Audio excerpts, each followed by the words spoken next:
It's the real news. I'm Aaron Mate. This is part two with Mary Ellsberg and Max Blumenthal.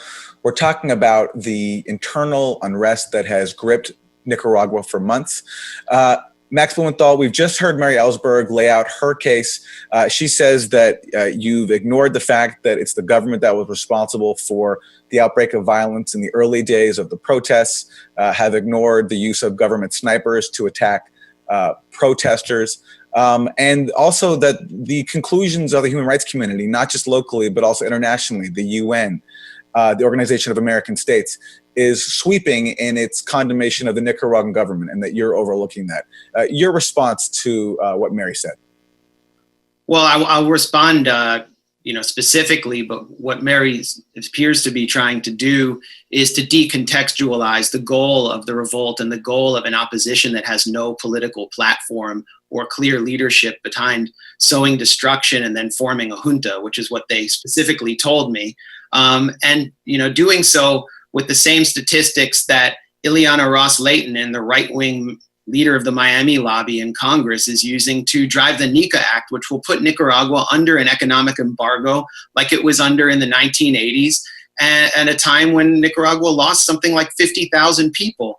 And these are the real allies of the opposition, these right-wing members of Congress who are trying to drive sanctions using what appear to be manipulated statistics that erase the suffering of Sandinistas. Mary mentions the Inter-American Commission on Human Rights and doesn't mention that organization relied on extremely partisan opposition, quote unquote, human rights groups like ANPDH, which are totally discredited in Nicaragua because ANPDH, for example, was founded by the Reagan administration and funded by the US to support the Contras in the 1980s.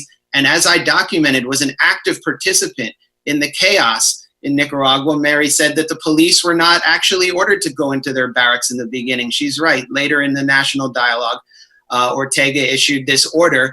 And members of ANPDH, this biased, partisan, fake human rights group, started showing up at police stations like the one in Masaya, where I interviewed the commissioner, Avean, beseeching the police on behalf of the violent Tranquistas to leave their stations and essentially give up.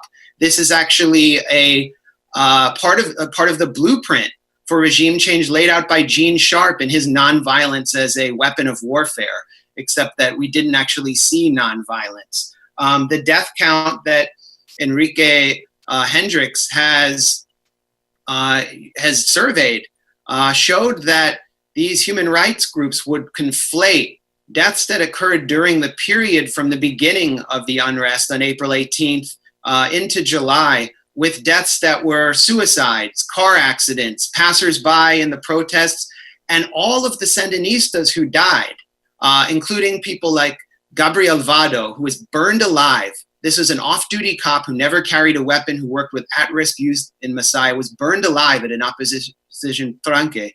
They have been conflated with the deaths of the opposition so that people like Ros-Lehtinen and Marco Rubio can go before Congress and demand putting Nicaragua under an economic embargo on the false basis that over 300 peaceful protesters have been killed. So Mary can nickel and dime the deaths of people and the suffering of people that I met, people like Jaraconda Fernandez, who is a union leader in Masaya, who had her home burned and all of her book collection burned, or Sender Bonilla, who was tortured at an opposition tranque after being kidnapped with a priest presiding over his torture on video, or Leonel Morales, a student leader at UPOLI, where the opposition's chaos began, who let the students onto campus, and after he turned against them and said, as we have heard now from Daniela Valeska, one of the students who took over UNAN and ransacked that public university, that these weren't students anymore. They were armed gangs connected to the criminal element of Viper. And Leonel was dragged out of his house by men in a pickup truck, shot in the face and the stomach and thrown in a ditch. Luckily, he lived. I was one of the first reporters to talk to him. And I wonder why no Western reporters have talked to him. No Tim Rogers have gone and made videos about him. And it's to create the perception that all of the violence was done by personal orders of Daniel Ortega through paramilitaries to these peaceful protesters, when what we actually saw for about a period of 55 days was an attempt to purge Sandinistas in areas where the opposition took control. This is the opposition's program from within, and from without, the program is sanctions, economic warfare like the kind we're seeing on Venezuela. And it's unfortunate that Mary Ellsberg and her son Julio Martinez, who is a paid advisor to the opposition, are trying to cast this as some kind of progressive people's movement when their real allies are Ileana Ros-Lehtinen and the Miami lobby, which seek to bring Latin America back to the 80s. Okay, before I get a response from Mary Ellsberg, I want to go to a clip of someone who Max mentioned, because it's an interesting story. Dania Valeska, she was among the student protesters taking part in the protests against the proposed pension reforms. And she posted a video that went viral where she is pleading into the camera with a message to her mother amid what was portrayed as government supporters attacking the students. Perdóname. Salí a defender mi patria. Te amo, ¿oíste? So that's Dania Valeska. But then later on, she appeared in another video where she then criticized what she called armed militants who she says came into the school and sort of took over the protests. And she had criticism of them for their agenda and also for being armed. This is what she said. Al tío yo nunca lo miré en persona, pero sí escuchaba cosas de él y escuché que supuestamente había sido del arma del tío que habían matado a este guardia de seguridad. Y recuerdo que, o sea, como chavalos que somos, nosotros quisimos subir de curioso a ver qué había pasado porque habíamos escuchado disparos. Entonces cuando nosotros empezamos a subir ahí a la DM, recuerdo de que estas personas adultas que estaban ahí cuidando, se nos dijeron, ¿ustedes qué están haciendo aquí? Váyanse todos para su lugar. Y ellos estaban armados también, ellos tenían armas. Y recuerdo que o sea, como nosotros nos quedamos como de allá, ¿y qué onda? Si nosotros somos los estudiantes, nosotros somos los que estamos aquí dentro de la universidad, ¿cómo, por qué o qué nos estás diciendo que nos vayamos? Recuerdo que habíamos dicho. Entonces estas personas decían, váyanse, que somos nosotros quienes les estamos cuidando el culo aquí adelante, decían. So that's Dania Valeska criticizing the armed elements of the protests with whom she was at least publicly associated with based on that first video we saw. So Mary Ellsberg, a lot for you to respond there.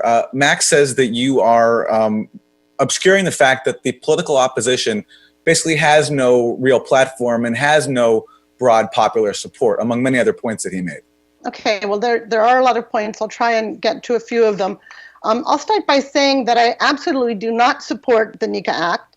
I don't think it is helpful for the United States government to get engaged in this. And I don't support the use of the Magnitsky Act either. And I think that what most of the opposition now is really trying to get more support from Europe, more support from other Latin American countries. And in fact, they have achieved that. There are now 49 countries, including the European Union, including 21 countries from Latin America who have supported, who have urged Daniel Ortega either to disarm the paramilitaries, to leave power, to seek justice. I mean, in a variety of ways, and many of them to come out of power, but they've basically lost their faith in him. And I don't think that the United States is the most important one. And I think it is the power that is most problematic in terms of their role, and their role always in Nicaragua. Number two, I'll just say that my son Julio is not paid by anybody, so I'll just let you know. I don't know where you got that. And at the same time, your article says that I'm Facebook friends with Silvio Baez and Dora Maria. That is not my article. Also not my true. article. Okay. Well, it was one of the articles then that was published Not together. on my site. I have nothing Just to do with putting the it out article. there. Okay, so people are making up stuff. Mary Ellsberg, let me ask you, to avoid this issue, because it's, to a broader audience, we want to keep it to what's happening in Nicaragua. But let me ask you, I mean, you mentioned that that there is international support around Ortega leaving power, but what about domestically? I mean, he's won several elections now, most recently in 2016. Just last month, looking at the footage of the protests, by far the largest rally was when, on the anniversary of the Sandinista revolution, Ortega led a massive rally, tens of thousands of people. So what about his support at home? Does he have Did you see the domestic rally support. today? And what about the opposition? Okay. First of all, Sid Gallup did a poll about less than a month ago that said that 70% of the Nicaraguan population want Ortega to leave. The high numbers that he was elected with, he'd mostly eliminated all the other parties. And there was very, very high abstentionism, and that has never been actually recorded openly, acknowledged openly. So I think that you have to look at those elections in that context. Sorry, what was the other point? Well, I'd like what to about, say something and about does the opposition, Daniel, yes, go ahead. Okay, Does so the opposition have support? Today had a huge march with hundreds of thousands of people trying to get the political prisoners like Medardo Maidana, who was one of the representatives at the National Dialogue and then was arrested by the Ortega government. And there was a huge march today. Somebody said in one of my papers that a march that I showed was from June. It wasn't. It was from 2 days before the 19th of July demonstration. So you just have to keep going on social media on a regular basis, and you'll see that these marches are absolutely huge.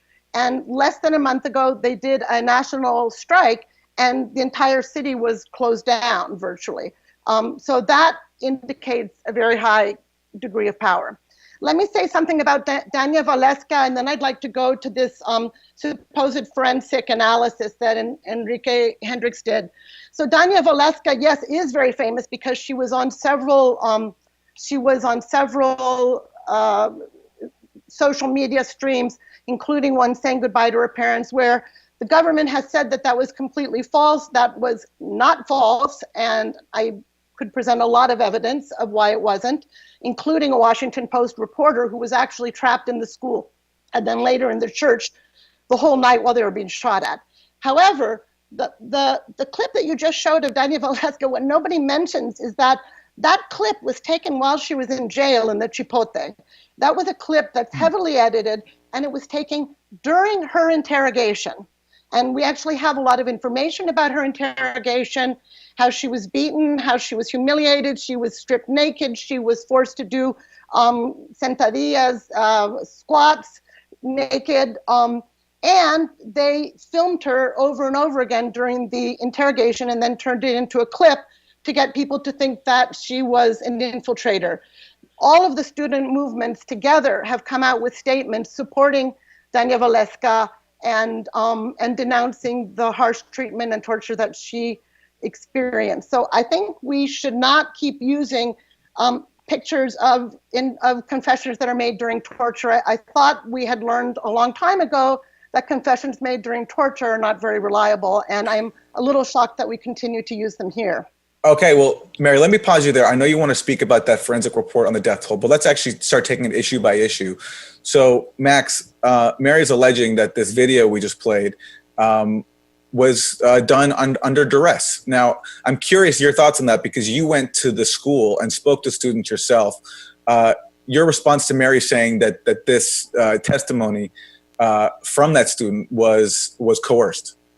Well, it is a prison confession. Mary has presented no evidence of torture. Daniela Valeska is out of prison. She was harshly condemned and attacked by other students, including Victor Cuadras, who's here in Washington to hang out with right-wing elements like the Hudson Institute. But what was pretty clear was that her testimony dovetailed with the testimony that I gathered from several students, including one student who actually participated in the early protests at Upoli, but also at Unan, of the presence of armed gangs. There's really no denying that armed gangs were at these schools. Let's talk about Unan. Mary Ellsberg cited a Washington Post article, which I found to be a total whitewash of what happened at this public university founded by the Sandinistas as part of its program to provide free education to poor and working people. Basically, Daniela Valeska and a bunch of students, particularly from UCA, the University of Central America, where the more affluent population who can study at home online, took over. They were supplemented by armed elements who bivouacked at the Children's Healthcare Center. I toured the school, and they stayed in the reproductive health center, which provided free reproductive health services to mostly to women, to the local population, and ransacked it completely. There were signs posted about the guard duty they would do with weapons. And then as they left, they burned the Children's Healthcare Center, which served 300 children of the staff. They have kept the entire student population off campus, preventing the poor and working class students, including from as far away as Bluefields, from actually going to class. And these are poor students who don't have wireless at home. So what some of the students who went to Yunnan told me was that this is part of a class war waged by a very generally affluent opposition that holds their tiny marches, and I went to one of them, in the more affluent sections of Managua, that this is a class war and that the voices of the working class and poor have been kept off campus, are being ignored. And I would just ask any American what you would do if CUNY, for example, was overtaken by students from Cornell or some Ivy League school, along with, pick your choice, the Bundy gang or any right-wing militia, and students were kept off. What would you demand of your government? What would you demand of your government if entire parts of the city were shut down by roadblocks, motorists were extorted, 400 motorists were actually prevented from, truckers were prevented from moving? What would you demand of your government? Nicaragua's government, through mass popular mobilization, has let's go to Mary Ellsberg. Claim that hundreds of We thousands. actually had a very similar situation Let's go to Mary, yeah. a while Mary, ago go at ahead. Kent State. Mary, go ahead. And I don't think that anybody was pleased that the National Guard shot down 4 students. So do you really think that that's what we would ask for?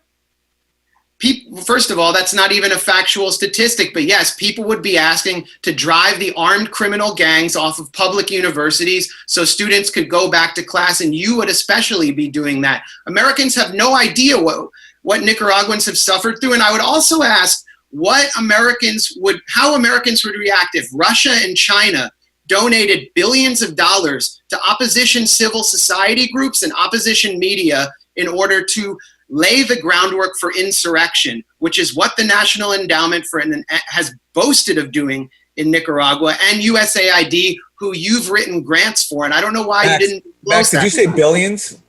Max, If billions Russia of and dollars? China donated billions, now let's talk about the actual statistics. The USAID has Yeah. $1.5 million for opposition groups in the coming year, but they've donated $5 million in the past 4 years, along with the National Endowment for Democracy's $4.1 million, and who knows how much else. That's almost $2 for every Nicaraguan citizen. So imagine if Russia and China came through with $2 for every American citizen to push regime change in America, undermine Americans' government, and foment chaos. And we actually saw operatives of the National Endowment for Democracy, like Felix Maradiaga, working and plotting alongside armed criminal elements of the Viper Gang on video at Upoli. This is a documented fact, and Felix Maradiaga last week was hosted at the Aspen Institute for a seminar on moral leadership alongside David Brooks. This is a complete, unbelievable. All right, a lot of points to respond to there, so let's go to Mary Ellsberg. Go ahead. Okay. There's, again, a lot there that I could talk about, but I don't think it's the most important things. I haven't said anything. I've never said that the students or that anybody in the opposition does not have any arms. Clearly, there are deaths of Sandinistas that involved shotguns and arms, and some of them, most of the arms we saw were by far homemade weapons, and almost all the pictures you see are of homemade mortars or Molotov cocktails. Not to say that they can't that they can't cause harm, they can't kill somebody, but they're primarily defensive weapons, and you can't use them as a sniper. So they're not responsible for any of the people who were killed by bullets in the head or thorax. And another time we'll have the conversation about the Yunnan siege being completely made up. I have family who live about 2 blocks away from Yunnan. I was up that entire night watching the streaming from multiple different areas around Yunnan. The police set up barricades everywhere until the morning. People in solidarity came up and were praying and were singing. My family heard all of that. And to say the next day that none of that existed. I never said that. Well, Mary, I think the contention there is that there were armed elements inside, that it wasn't just peaceful student protesters. At a certain point, armed elements came in and sort of supplanted the peaceful protesters, and it became an armed standoff. And that the students themselves who were there, who did not come from that campus, substantially destroyed large parts of the campus, which I personally saw. And it's horrifying to look at this, to see a reproductive health clinic destroyed. Right. I think we're speaking of two different pieces. I think it's terrible that the school was destroyed. I don't know who did it. I do. Guns coming from the students, also bad. And also bad, the police surrounding 200 students that are in a church looking for refuge and not able to get their wounded out. And that has been treated as completely fake news. So I think we just need to look at that whole episode with somebody like the Inter-American, because really this is the job of the group of independent and international experts of the OAS. And they are supposed to be looking at each one of these incidents and figuring out where justice lays and what happened. They gave a press conference today, basically saying that they have not been able to fulfill their mandate because they have not been given access to any of the areas that they need. They haven't been given access to the medical legal institute to look at forensic documents. They haven't been given access to the jails. And literally many of the things that it is their job to find out what happened, and they are very distinguished human rights lawyers, they're not able to do. So, right, Mary. So I'm not an expert, and Mary, I'm happy to leave it there. Right. Well, just speaking of finding out what happened, you also wanted to talk about the death toll. Exactly.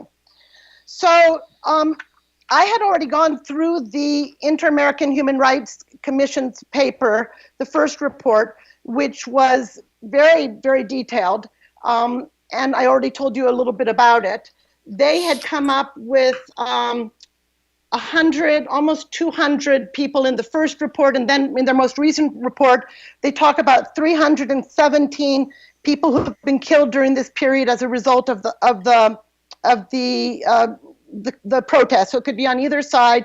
They have received documents from the government, and they have included them. So the idea that they ignore it and don't put them in is just not true. And in my article, I actually cite the pieces where they recognize what the government is, information the government has given them.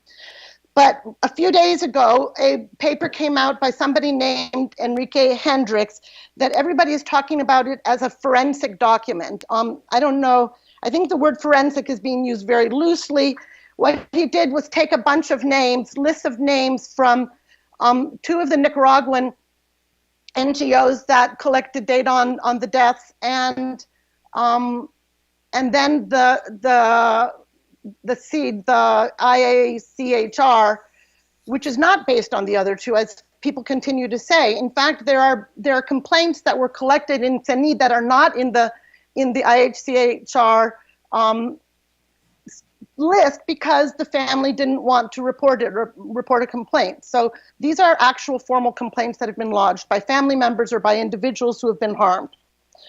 So I went through it all. Basically, his point is that he has made his own sort of organization of the different people who've been killed, and has taken a group that he says were killed by the opposition, and they were Sandinistas.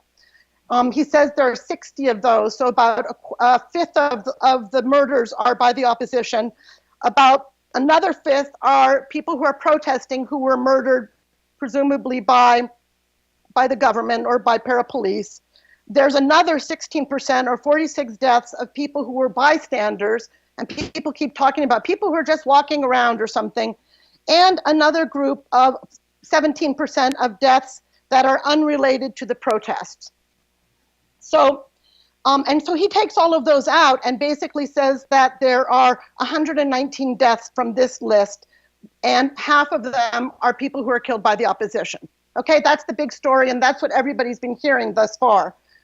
So I now have it, and I'm going to just open up my computer so I can look at it a little better. So I just went down the list, And what he does is that he classifies them himself as to how he thinks they should be considered, and gives the information he has, and then he puts which report they're in, and then at the bottom, in the side, he gives the media or where he got his information. Now, again, this is not forensic in the sense that he didn't speak to anybody. He didn't do any independent investigation. He basically just reorganized it and went back over all the media and tried to figure out in his own mind what had happened, okay? So what I found in the first 14, and I'm happy to send these to you, Max, and to anybody else, in the first 14, I found 10 errors. And this was either because the links were not, the links that supposedly were substantiating the identification, the classification, were wrong or dead or dealt with the wrong person, or they were incomplete. So if I looked and I found more media talk, so basically he would use the media around the bystanders, one that said, oh yeah, he was just nearby coming home, we don't know what happened. But there's another one that says that on his Facebook, he said, you know, todo por la patria with the blue and white flag on it, and all of his friends says that he was a protester. So there's that. And then finally, he actually links to some data, some reports, where it actually says the opposite. So in the first whole long list of people who are killed by snipers that he says are not related to, they're not at all related to the protest, what happened there, these are all people who were standing near the protest, either in Ciudad Sandino or in Uni. They may or may not have been there intentionally to participate, but they were killed by the same snipers. And remember, these snipers were from far away and were shooting to kill individuals that were unknown. And that's part of the terror of this. And the whole idea was to terrify people to not participate in marches or in the protests, because people were simply getting mowed down just for being there. All right, so we'll pause there, come back in part 3. My guests are Max Blumenthal and Mary Ellsberg.